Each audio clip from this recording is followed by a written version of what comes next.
ಒಮ್ಮೆ ಕಾಲದಲ್ಲಿ ಸೂರ್ಯ ಪ್ರಕಾಶಿಸುತ್ತಿದ್ದ ಹಾಗೂ ನದಿ ತಾಜಾ ನೀರಿನಿಂದ ಹರಿಯುತ್ತಿದ್ದ ದೇಶವೊಂದರಲ್ಲಿ ಅರವ್ ಎಂಬ ಹುಡುಗನಿದ್ದ. ಜೀವನವು ಓಟ ಎಂದು ನಂಬಿದ ಒಂದು ಗ್ರಾಮದಲ್ಲಿ ಅವನು ಹುಟ್ಟಿದ್ದ.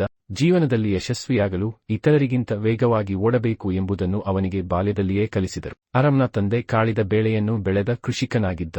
ತಾಯಿ ಮನೆಯ ನಿರ್ವಹಣೆಯಲ್ಲೇ ತೊಡಗಿಕೊಂಡಿದ್ದಳು. ಜೀವನದ ಸಂಕಷ್ಟಗಳನ್ನು ಅನುಭವಿಸಿದ ಅವರು ಮಗುವಿಗೆ ಉತ್ತಮ ಭವಿಷ್ಯವನ್ನು ಒದಗಿಸಲು ಬಯಸಿದರು. ನೀನು ಶಾಲೆಯಲ್ಲಿ ಶ್ರೇಷ್ಠನಾಗಬೇಕು, ತಂದೆ ಹೇಳುತ್ತಿದ್ದ. ಜೀವನದಲ್ಲಿ ಮುಂದಕ್ಕೆ ಹೋಗಬೇಕು, ತಾಯಿ ನೆನಪಿಸುತ್ತಿದ್ದರು. ಶಾಲಾ ದಿನಗಳು. ಅರವ್ ಪ್ರತಿಭಾವಂತ ವಿದ್ಯಾರ್ಥಿಯಾಗಿದ್ದ. ಶ್ರದ್ಧೆಯಿಂದ ಅಧ್ಯಯನ ಮಾಡುತ್ತಿದ್ದ ಮತ್ತು ಶ್ರೇಣಿಯಲ್ಲಿ ಮೆರೆಯುತ್ತಿದ್ದ.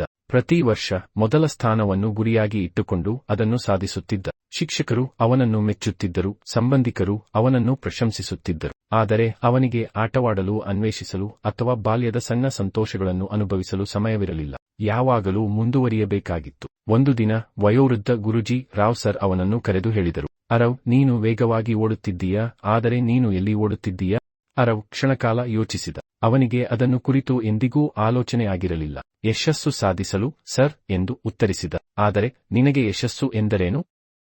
ರಾವ್ ಸರ್ ಮತ್ತೆ ಕೇಳಿದರು. ಪ್ರತಿಯೊಂದರಲ್ಲಿ ಮೊದಲಿಗನಾಗುವುದು, ಅರವ್ ಸ್ಪಷ್ಟವಾಗಿ ಹೇಳಿದರು. ಗುರುಜಿ ಸ್ಮಿತಿಸಿದರು. ಬಾಲಕ, ಜೀವನವೋ ಇತರರನ್ನು ಹಿಮ್ಮೆಟ್ಟಿಸುವ ಓಟವಲ್ಲ. ಇದು ನಿನ್ನದೇ ಆದ ಪಥವನ್ನು ಕಂಡುಕೊಳ್ಳುವ ಪ್ರಯಾಣ.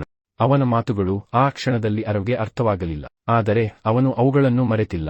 ಕಾಲ ಕಳೆದಂತೆ ಅರವ್ ಕಾಲೇಜಿಗೆ ಪ್ರವೇಶವಾಯಿತು. ಇಲ್ಲಿನ ಸ್ಪರ್ಧೆ ಹೆಚ್ಚು ಕಠಿಣವಾಗಿತ್ತು, ಒತ್ತಡವೂ ಹೆಚ್ಚಿತ್ತು. ಉತ್ತಮ ಅಂಕಗಳನ್ನು ಪಡೆಯಬೇಕು, ಶ್ರೇಷ್ಠ ಉದ್ಯೋಗವನ್ನು ಗಿಟ್ಟಿಸಿಕೊಳ್ಳಬೇಕು ಮತ್ತು ಸ್ವತಂತ್ರತೆಯನ್ನು ಸಾಧಿಸಬೇಕು ಎಂಬುದೇ ಅವನ ಗುರಿಯಾಗಿತ್ತು. ಒಂದು ದಿನ ಅವನ ಸ್ನೇಹಿತ ಮೀರಾ ಕವಿತಾ ಪಠಣ ಕಾರ್ಯಕ್ರಮಕ್ಕೆ ಆಹ್ವಾನಿಸಿತು. ಅರವ್, ಇದಕ್ಕೆ ಬಾ, ನಿನಗೆ ಖಂಡಿತ ಇಷ್ಟವಾಗುತ್ತದೆ. ಅವಳು ಹತ್ತಿರ ಬಂತು. ಅರವ್ ತಲೆಯಾಡಿಸಿದ. ನನಗೆ ಸಮಯವಿಲ್ಲ, ನನಗೆ ಓದಲು ಆಗಬೇಕು. ಮೀರಾ ನಿಟ್ಟುಸಿರಿಟ್ಟಳು. ನೀನು ಸದಾ ಓಡುತ್ತಿದ್ದೀಯಾ, ಆದರೆ ನಿಜವಾಗಿಯೂ ಎಲ್ಲಿ ಹೋಗುತ್ತಿದ್ದೀಯಾ?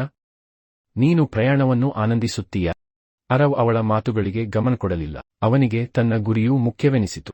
ಅರವ್ ಕಾಲೇಜು ಮುಗಿಸಿ ದೊಡ್ಡ ಕಂಪನಿಯಲ್ಲಿ ಉತ್ತಮ ಕೆಲಸವನ್ನು ಪಡೆದ. ವೇತನ ಹೆಚ್ಚಿತ್ತು, ಹೆಸರು ಬೆಳೆಯುತ್ತಿತ್ತು. ದಿನಕ್ಕಿಂತ ದಿನ ಅವನು ಕಾರ್ಯಬಹುಳನಾಗುತ್ತಾ ಹೋದ. ಅವನಿಗೆ ಊಟ ಅಥವಾ ಮಲಗುವ ಸಮಯವೂ ಸರಿಯಾಗಿ ಇರಲಿಲ್ಲ. ಸ್ನೇಹಿತರು ದೂರಾದರು, ಕುಟುಂಬದೊಂದಿಗೆ ಸಮಯ ಕಳೆಯಲು ಸಾಧ್ಯವಾಗುತ್ತಿರಲಿಲ್ಲ. ಒಂದು ಸಂಜೆ ಊರಿನಿಂದ ಕರೆ ಬಂತು. ನಿನ್ನ ತಂದೆ ಅಸ್ವಸ್ಥರಾಗಿದ್ದಾರೆ. ಅರವ್ ತಕ್ಷಣ ಊರಿಗೆ ಹೊರಟ. ತಂದೆ ಅವರ ಹಾಸಿಗೆಯಲ್ಲಿದ್ದರು. ನಾನು ನಿಮ್ಮ ಜೀವನ ಸುಗಮಗೊಳಿಸಲು ಹಗಲು ರಾತ್ರಿ ದುಡಿದೆ, ಅರವ್ ಕಣ್ಣೀರಿನಿಂದ ಹೇಳಿದರು. ತಂದೆ ಸ್ವಲ್ಪ ನಗಿದರು. ಮಗ, ನಾವು ನಿನ್ನ ಯಶಸ್ಸನ್ನು ನೋಡಲು ಹಾರೈಸಿದೆವು, ಆದರೆ ನೀನು ನಿಜವಾಗಿಯೂ ಬದುಕಿದ್ದೀಯಾ? ಆ ಕ್ಷಣದಲ್ಲಿ ಅರವ್ ತನ್ನ ಜೀವನವನ್ನೇ ಪ್ರಶ್ನೆ ಮಾಡಿಕೊಳ್ಳಲಾರಂಭಿಸಿದ.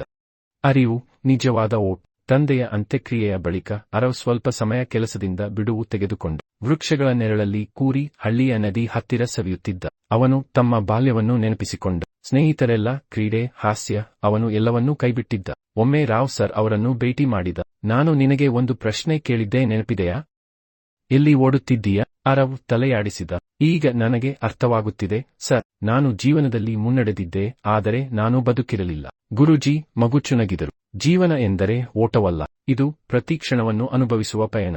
ಅರವ್ ಜೀವನದ ಹೊಸ ಸಮತೋಲನ ಕಂಡುಕೊಂಡು ಕೆಲಸ ಮಾಡುತ್ತಿದ್ದರೂ ಕುಟುಂಬದೊಂದಿಗೆ ಸಮಯ ಕಳೆಯಲು ಪ್ರಾರಂಭಿಸಿದ. ಹಳೆಯ ಸ್ನೇಹಿತರನ್ನು ಭೇಟಿಯಾಗಿ ಬಾಲ್ಯದ ಆಸಕ್ತಿಗಳನ್ನು ಪುನರುಜ್ಜೀವನಗೊಳಿಸಿದ. ಒಂದು ದಿನ ಅವನು ನದಿಯ ಪಕ್ಕದಲ್ಲಿದ್ದು ಗಿಟಾರ್ ವಾದನ ಮಾಡುತ್ತಿದ್ದಾಗ ಮೀರಾ ಅವನ ಹತ್ತಿರ ಬಂದು ನಿಂತಳು. ಇನ್ನೂ ಓಡುವುದನ್ನು ನಿಲ್ಲಿಸಿದ್ದೀಯಾ?